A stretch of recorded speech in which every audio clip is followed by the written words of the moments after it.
Hi everyone. So what I thought I'd do is just show you how Ullrich Aluminium siding goes on. A lot of you don't know, but Ullrich do make a really good aluminium siding system. So the first thing you do is when you're putting the aluminium siding on is that you have a base.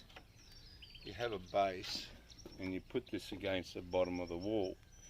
Now this base, I put little chocks under it, so the little chocks stay under that, go under there, and so when you sit it down, on the chocks, that means that when this one here goes on onto that one, you can see that there's a little bit underneath there, so you work out how high you want that off, and I always want a little bit underneath it, so if you're cleaning off, you're not using those, it's easier to clean off on the deck. So that one goes against your wall, and your first one. So that one there is very important on the bottom that you get that level. So once that one's level, as you go up, it just goes up quite easy, and these here just lock into each other.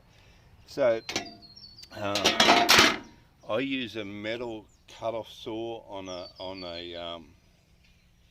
just a hand saw, and I just set up and I cut 4 at a time.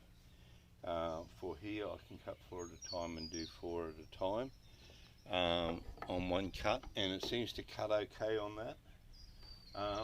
So Ullrich supply you with all you need to do. That they have these, but the only thing is they supply you with stainless screws. Stainless screws are great in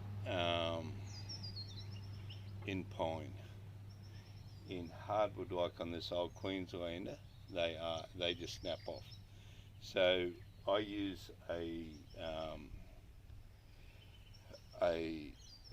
another type of screw, and it's zinc coated, zinc annealed or whatever, zinc coated. So that's what it is. So these little clips, and you can see that I've put the next run on already, and putting these up. So once you've got it level, you just pick your board up, and it's quite easy. So this one here is 3.36.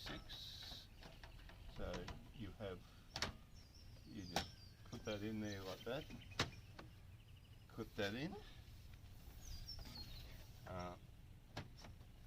and you can feel it clip in. And when you just can't pull it out from under here, you know you've got it in right.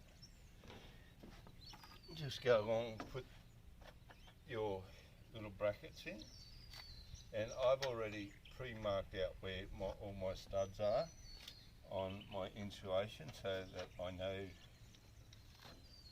where all my studs are. So I put one at each stud. So don't skimp on them.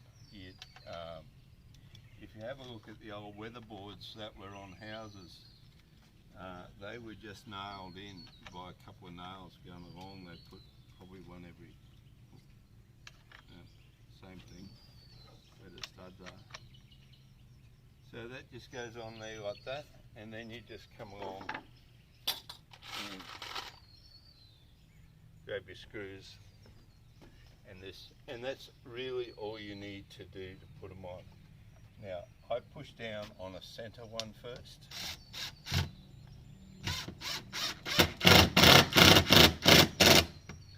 And the trick is not to go in too many rackadackers on your thing, otherwise you'll end up with wavy boards, so don't pull them in too tight. So I'll just go along and I'll just put these in.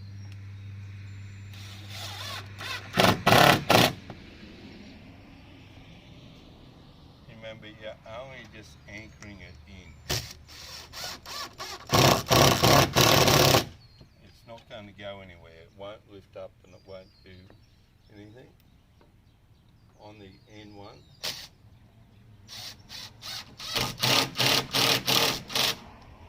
I'm putting 2 on each N1 and 1 through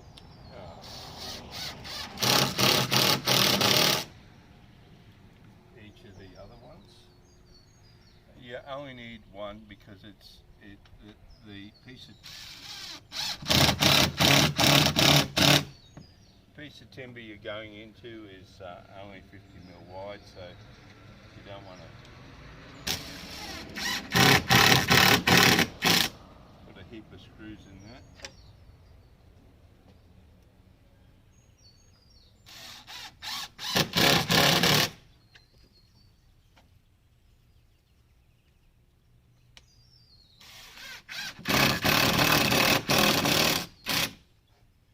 Now, what I did with this house before, I fully sheeted it in plywood, so I've got 9mm plywood around the whole house,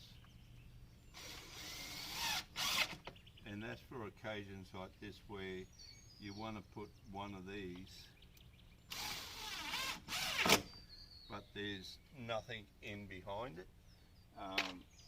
Except there's no stud there, so there was 1, and then the same here. You just line it up and just drop it in.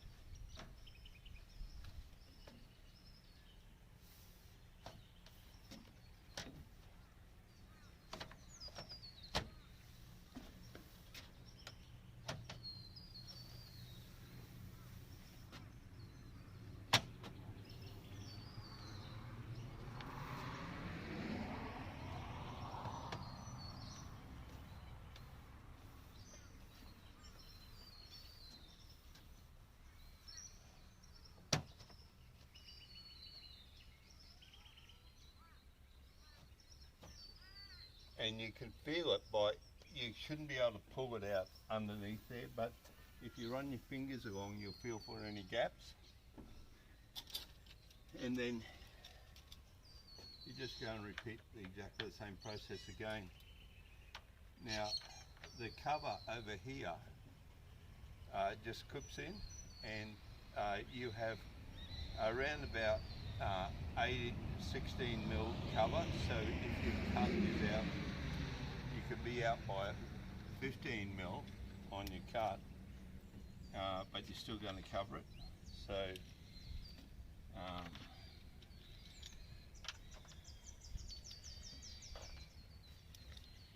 there's plenty of room for error if you do an error in it. And that me.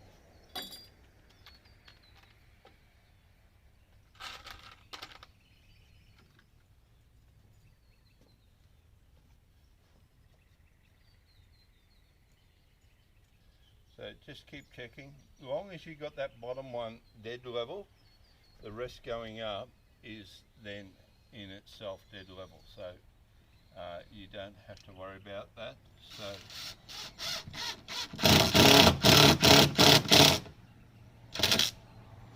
Remember, not too many rackadackers on the screw gun, because then you'll have weight force.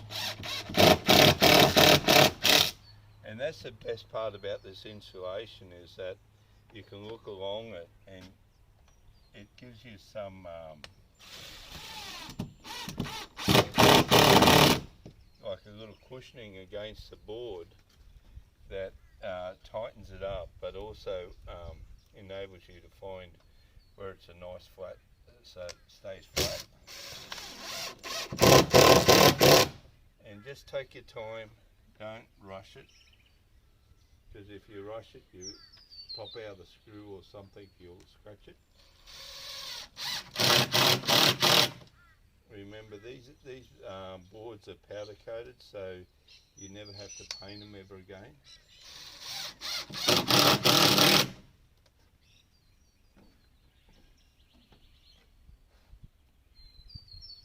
Just keep checking, make sure nothing's moved.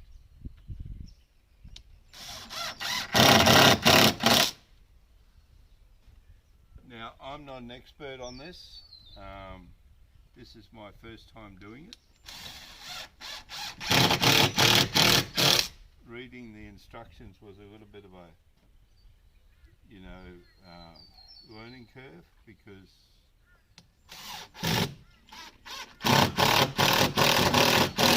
it's only pictures and a few words and stuff like that, and it's not really, it becomes a little bit unclear to someone like me who's not in the building industry.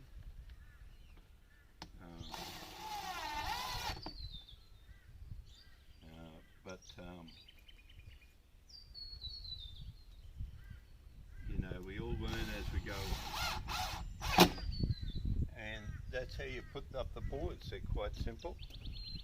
I'll just give you a look along them, and you can see that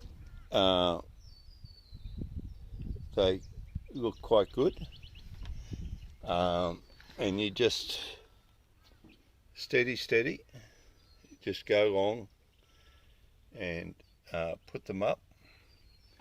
And like I said, here I've put an etched primer on the end of mine after I cut them, but this one that clips in here will come down and it'll cover all that. So this one here goes against there, and then you have one that goes across the top.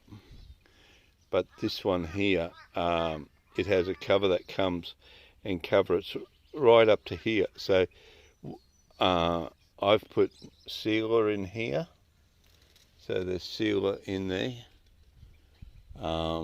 in behind there, and I've sealed it up on here so that there's no water going to get down in there. And when I put the top one on, then I'll seal that up as well. I'll put a bit of tape up there as well. But you can make an error, but this paint here, it'll be covered because the cover comes all the way out down there. Down here on the corner, there's a corner section that clips over the corner here, and it clips on this little retainer here, so that comes up quite good then. And you can see that with those block spaces that I'm up off the floor just a fraction, so you just make your block spaces for when you put your first part on. This is just from sitting over on the thing, that'll polish out.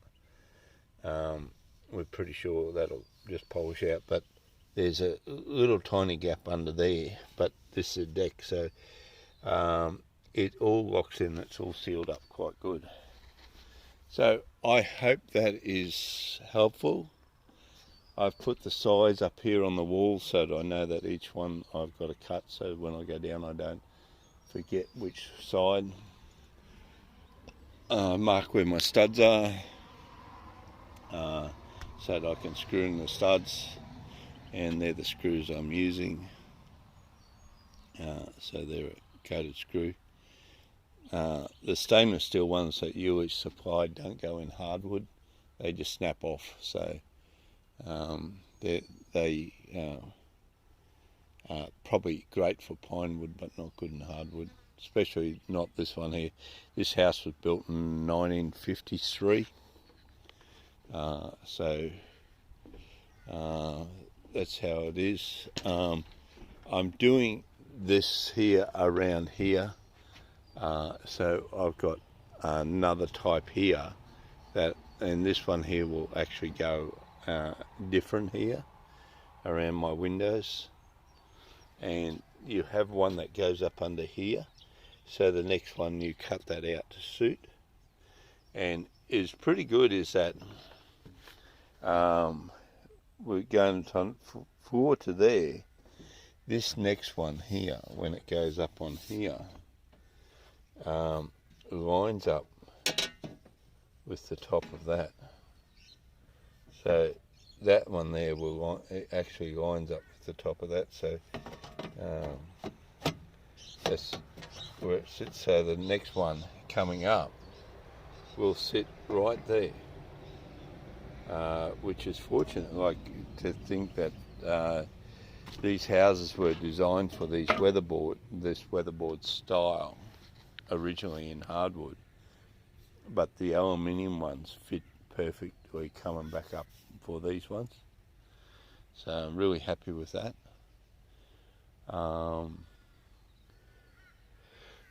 And that's it. But putting the plywood on, as you can see, I put the plywood on, and putting this insulation on enables me to take the waves out of the boards. So look, I hope that's helped some of you. I'm not an expert on this. This is my first time doing it, and first time putting a door in, first time doing anything. So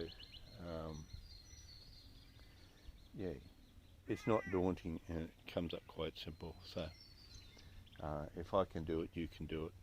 So let's get it done.